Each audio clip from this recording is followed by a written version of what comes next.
fiery horse with the speed of light, a cloud of dust, and a hearty "Hi-Yo Silver!" The Lone Ranger.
With his faithful Indian companion Tonto, the masked rider of the plains led the fight for law and order in the early western United States. The stories of his strength and courage, his daring and resourcefulness have come down to us through the generations. And nowhere in the pages of history can one find a greater champion of justice. Return with us now to those thrilling days of yesteryear. From out of the past come the thundering hoofbeats of the great horse Silver. The Lone Ranger rides again. Come on, Silver! Hurry, big fellow! I'm Silver! Ahoy!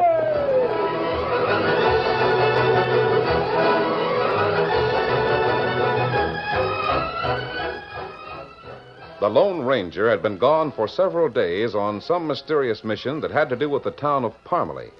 On the day the masked man was to arrive, Tonto waited on the trail to guide him to the campsite. Dan Reed had stayed in camp. It was nearly sunset when he saw Tonto riding in, alone. Hi, Tonto. Oh, Scout, ho, fella, ho! Ho, fella, ho! What's the matter? Where's the Lone Ranger? Didn't he show up?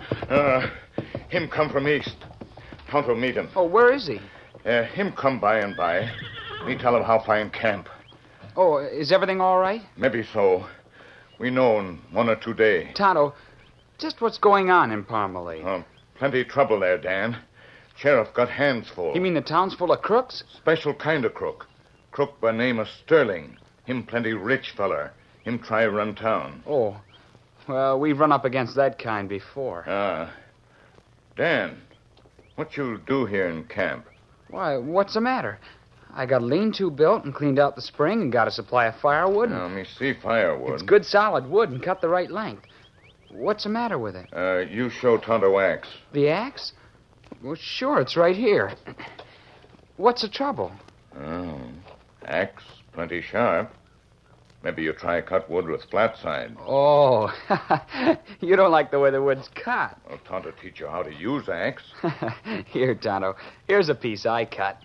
That's a good clean cut, isn't it? Oh, that plenty good. That cut like Woodman. What happened in this end? Looked like Tenderfoot cut it. Yeah, it sure does, doesn't it? I guess a tenderfoot did cut that end. You should have seen the mess he made of it. Must have hurt himself, too. What you mean? Well, when I was looking around camp, I found where a couple of saplings had been cut. Someone had tried to chop them up, but whoever it was must have hurt himself. There was blood on the bark and some on the ground. Anyway, I finished the job. This other camp near here? Well, it isn't what you'd call a camp. It looks as if someone just came in and cut the trees and left. Didn't even take the wood with them. Oh. Maybe we take a look before dark. Now we get fire built. Lone Ranger comes soon. Where'd he go? Why didn't he come here with you? Well, him go to town first. Want to see Sheriff Burley.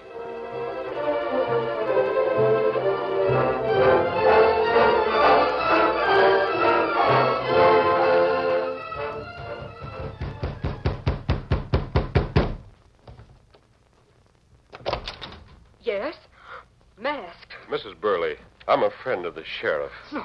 No, go away. Things are bad enough without having people see a masked outlaw here at the house. I'm not an outlaw, Mrs. Burley. You're masked, and that's bad enough if anyone sees you here. I stopped at the sheriff's office, and it was locked. Well, that's why I came here. I've got to see Jim Burley right away. Oh, my sakes, there's Gabby Garner looking this way.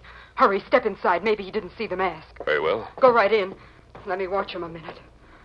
Oh, dear, worse all the time. Gabby's gone away on the run like he had something to tell. He probably saw the mask. Oh, where is Jim? He ain't here. You'll have to go see the deputy. It's Hank Yates. He lives at the edge of town in a small cabin, lives alone there. It's the sheriff I must see. Oh, where is he? He disappeared a week ago. A week ago? Yes, he went somewhere on business. But didn't he return? No. He went after evidence that Dan Sterling was a crook, didn't he? You know about that? Yes.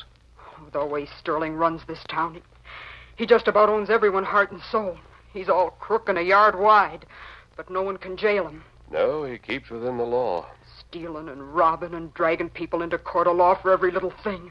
And bribing. Bribing. Well, he didn't bribe Jim. Jim Burley couldn't be bribed. But why do you say that? I know he couldn't. But everyone says he was. What do you mean? Well, everyone counted on Jim to come back with evidence that had jailed Sterling. But Jim didn't come back. Now everyone says that Sterling bribed him to stay away. There's no reason for such a charge. But there is. There's reason aplenty. There is? Yes. You see, the day after Jim left here, someone put $1,000 in the bank in Jim's name. Oh? The next day, a man came here saying Jim had sent him for some clothes and things that he needed. I packed Jim's things, never suspecting anything wrong. No, of course not. Then Gabby Garner, the one that saw you on the porch, well, he saw this man leaving with Jim's bag. That started the talk. When it was found that Jim's personal things had all been cleaned out of his desk, it looked even more suspicious. I see. Then it came out that Sterling had drawn $10,000 from his bank account on the same day that $1,000 went into Jim's name. Everyone claims that Jim took the bribe of $9,000 cash and had $1,000 left in the bank for me to use. So they think Jim Burley was bribed to stay away. Yes. Oh, my sakes, there's a crowd coming here. It's Gabby Garner's work. Thanks for what you've told me. Oh, you've got to hurry before they get here. They'll likely think you're in cahoots with Jim. I am, but not as they think. Hurry. Oh, please, hurry. Come on, Silver.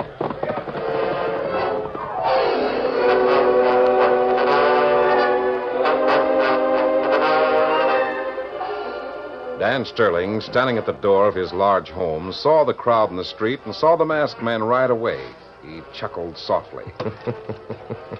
Opening a trapdoor in the floor, Sterling descended to a cyclone cellar, lighted by several oil lamps. Jim Burley, the missing sheriff, was tightly lashed to a heavy chair. A pale-faced man with shifty eyes was on guard to make sure the lawman didn't loosen the ropes. Well, dude, has the sheriff shown any sign of changing his mind? Not yet, he ain't, Mr. Sterling. Jim Burley, you're the most stubborn man I ever knew. Sterling, you can keep me here from now till doomsday. But you won't get your hands on the evidence I got against you. If I could just get clear of these ropes, You I'd... can't loosen them, Burley. No use trying. You see, there's ample reason for the people to think you took a bribe and ran out on them. Polecats. You ornery crooks. The best part of all is this. A few minutes ago, a masked man called at your house. What? A masked man? And people are saying he's an outlaw friend of yours. Yeah, now the people are sure you've turned crook. So that masked man was talking to my wife, eh? Well, thanks for telling me. You're welcome. Sterling, I got evidence that you and your pals are wanted in St. Louis under different names. It's evidence that'll jail you for 10 years. I want that evidence, Burley. It's where you can't get it. I'll get it, or I'll make sure it's never used against me. Oh, no, you won't. Listen, Burley, I'm no fool. You had it, and you did one of two things with it. You didn't hide it when you saw that you're going to be captured. You made some arrangements to send it here by mail to your office. Keep guessing. And if you haven't hidden it, Hank Yates has it. Guess again, Sterling. Keep right on guessing. Maybe I ought to tell you something of my plans.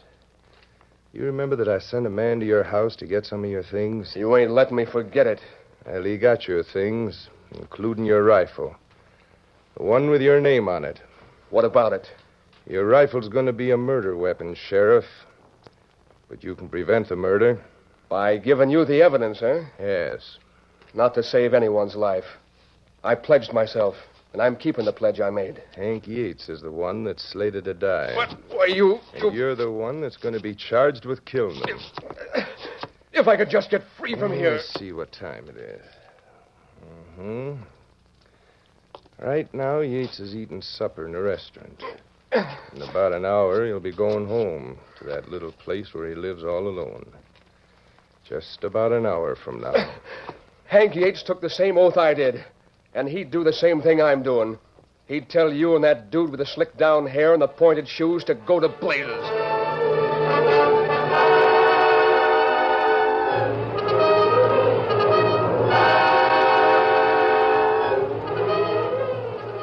Hank Yates, the deputy, stood in front of his small house until his pipe was finished. Then he knocked out the ashes against the heel of his boot, studied the sky a moment, and opened the door.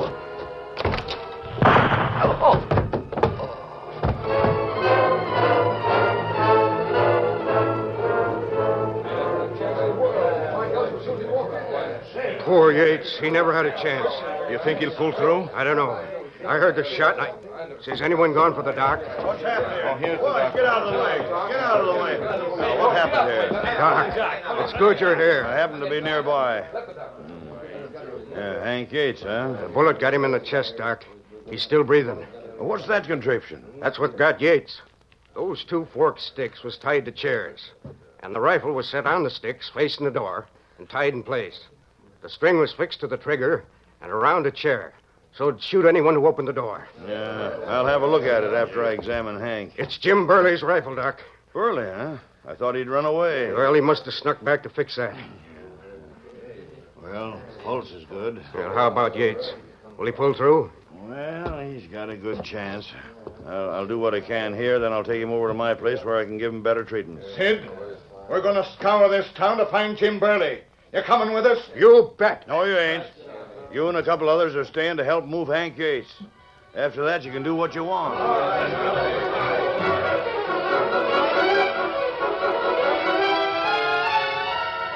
Word of Hank Yates' injury quickly spread through the town. By the time the doctor had finished treating the wound and removing the deputy to his own home, the street was filled with men who searched for Sheriff Burley. While Dude remained in the cyclone cellar with the sheriff, Sterling and his other henchmen watched the manhunt from the front porch of the house. I never suspected the shooting of Hank Yates would stir up such excitement. Did you, Silk? Not me. That mob's dead sure Burley's in town, and they're bent on finding him. Yes, I know. While I was out there was talk of a lynching if they found him. They're searching the house, Mr. Sterling. They went through Burley's own place, and now they're looking for him in his friend's house. I suppose they'll be here sooner or later. That's what I was thinking. Of course, not many people know about my cyclone cellar. Well, just the same, you got to get rid of Burley sooner or later. This might be a good chance. Feed him to the wolves, huh, Silk? Why not? He's still below with Dude? Yep. If he didn't talk to save the deputy, he'll never talk. Yates wasn't killed, was he? No, but I don't think he had the evidence. Burley hid it somewhere. If he's dead, he can't use it. I was sure he wouldn't have time to talk before the men lynched him. Look, Mr. Sterling, I've still got the same drug we used on that man in St. Louis. The very thing. If we fill him with this before we leave him to be found, he can't talk. You and Dude fix him up. Then take him to Conroy's woodshed next door. Leave him there as if he's in hiding, understand? Right. Now be sure you leave him untied. Leave it to us. We'll fix things. Well, hurry before the mob decides to search this house.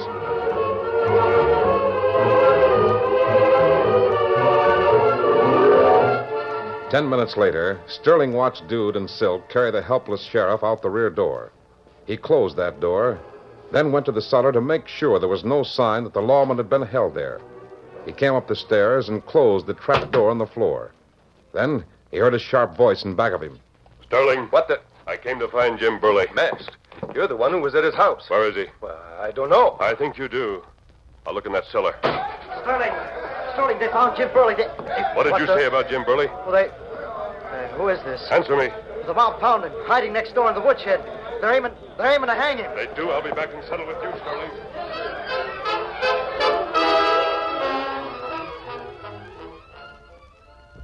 The curtain falls on the first act of our Lone Ranger story. Before the next exciting scenes, please permit us to pause for just a few moments.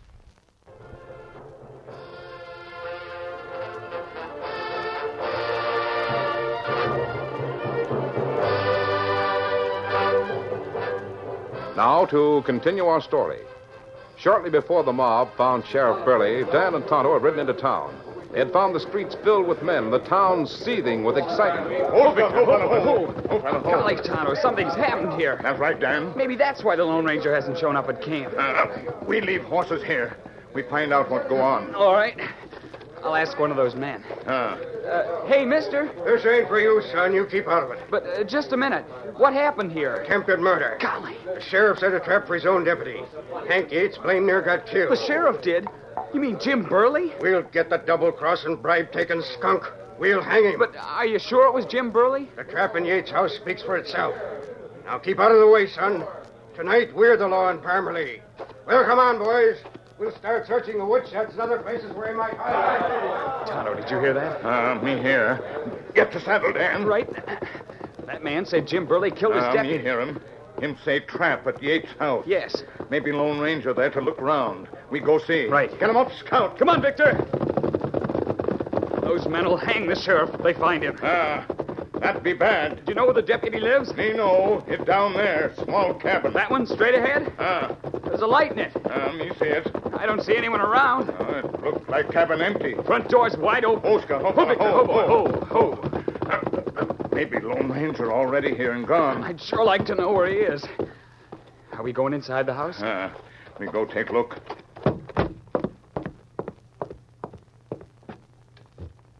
Tonto, look. There's the trap that man spoke of. Rifle on forked stick. Golly, it couldn't miss hitting the man that opened the door. It's too bad Lynch mob rule town. Too bad there no lawman in charge. A lawman wouldn't leave the trap like this.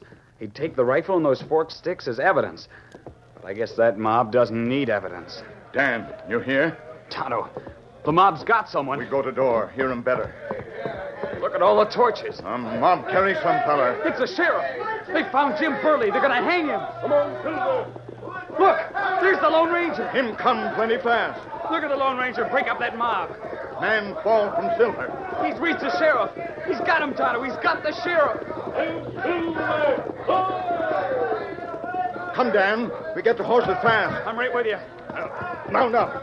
Where are we going? Go to camp. Maybe that's where Lone Ranger go. Get him up, Scout. Come on, Victor.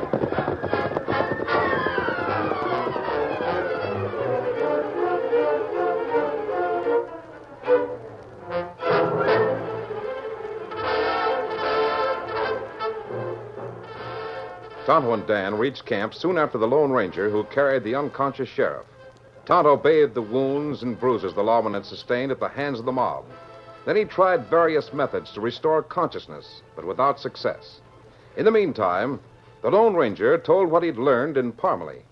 Everyone thinks the sheriff took a bribe to go away? Yes, Dan. And they think he came back to set that trap for his deputy? That's what people think. That's why they were going to hang him. But why would the sheriff want to do anything to Hank Yates? Men in a mob like that don't stop to reason.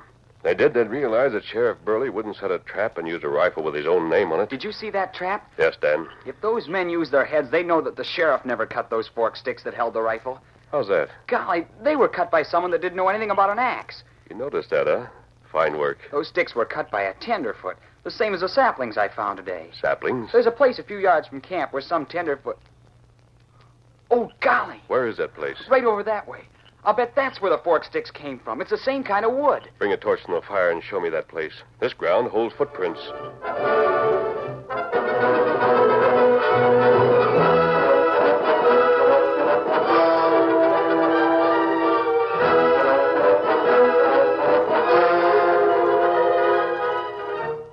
Footprints, Dan. Right. Small shoes with pointed toes. I saw those shoes less than an hour ago in a man in Sterling's house. Where are you going? Back to town. I want the man that has those shoes. Come on, Silver.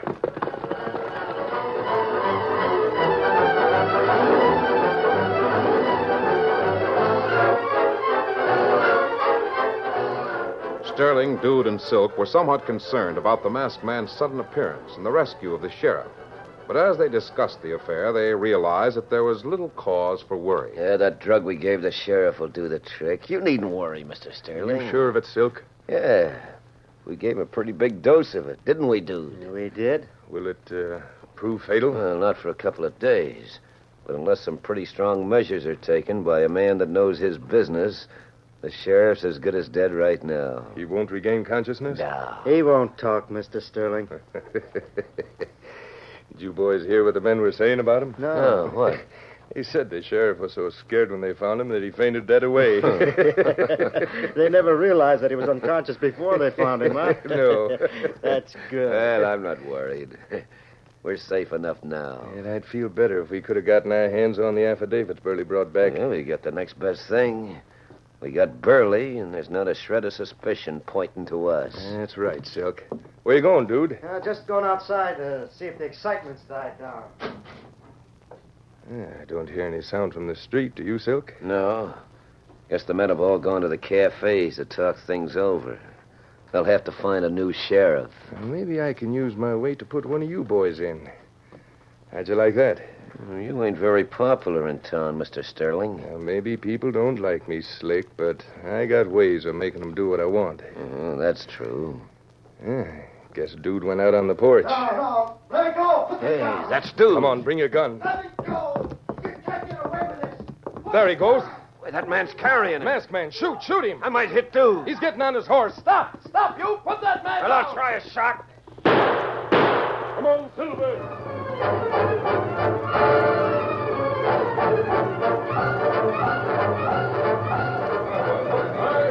Men in the cafes on both sides of the street heard the gunshots, the ringing cry of the masked man, and the thunder of hooves. They poured from the building. It's the same one that got the sheriff. I'll never forget that voice. What did he do this time? Who is he? Where'd he go? Here comes Sterling running down the street. Get after that man. Mount up and get after him. He's got the sheriff. $500 to the man that captures him. We can't follow a trail at night, Sterling. He's taking my friend with him this time. Take torches. Get after him. Look, there he is. There he is down there, waiting for us to come and get him. Well, grab your horses and let's go get him. Come on, I'm after that 500. Come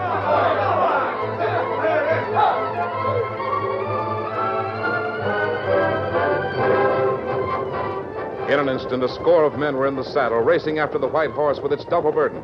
The Lone Ranger kept within sight of the pursuers. Can't gain on him. Just keep him in sight. He's heading for the woods. Don't lose him. Remember that 500. Who is he, anyhow?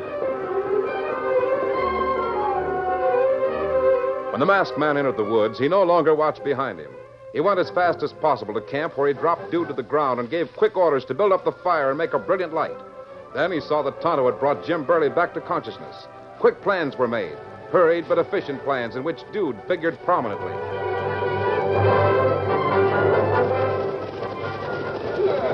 There's a fire, boys. Get your guns out. We'll close in. Right. Tell him to get away. Hold it, boys. Jim Burley. Get your hands up. We want you. We'll take you, Burley. I'll hold a minute, boys. You don't see the masked man or any of his pals, but they're here. And the first man to take a shot at me will regret it sudden. Boys, don't listen to him. He and the masked man are in cahoots. They're going to trick you. You shut up, dude. I'll talk. You'll talk on a hangman's tree. I don't believe what you said. I'm taking you, Burley. Pete, that puts your gun out of commission. Now listen to me. That polecat on the ground there cut the forked sticks to set the trap for Hank Yates. You can't prove that. Oh, can I? Now listen, you skunk. Let me see that left hand of yours. No. Come on, let me see it. No, get away from me. You ain't gonna... There, I've got it. Let go. Take a look at this, men. See that thumb wrapped up? Yeah. He nearly sliced it off with an axe when he cut the sticks.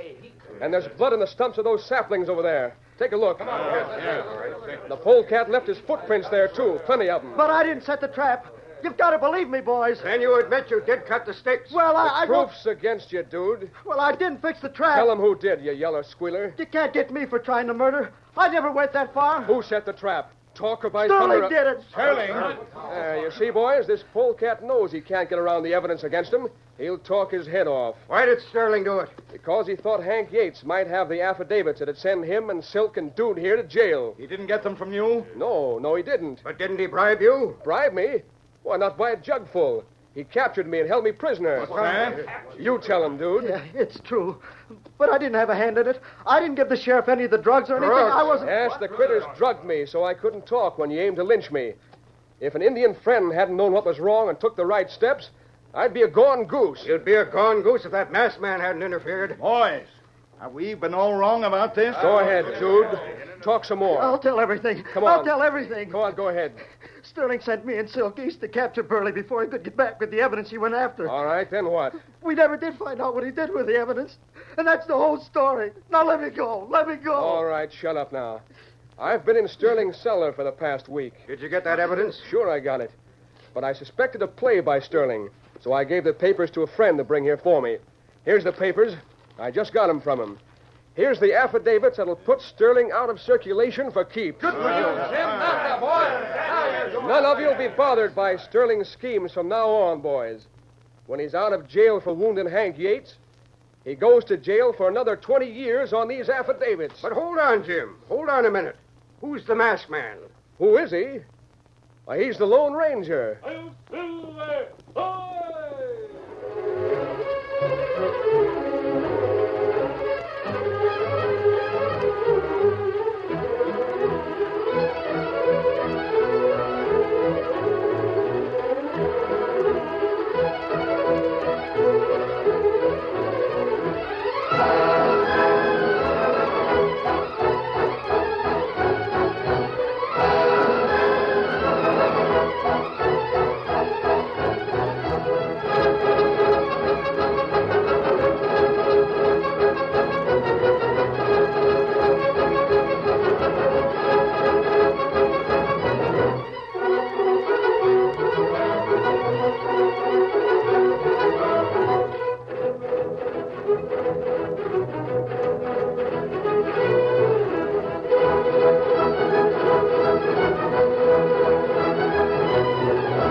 The story you have just heard is a copyrighted feature of the Lone Ranger Incorporated.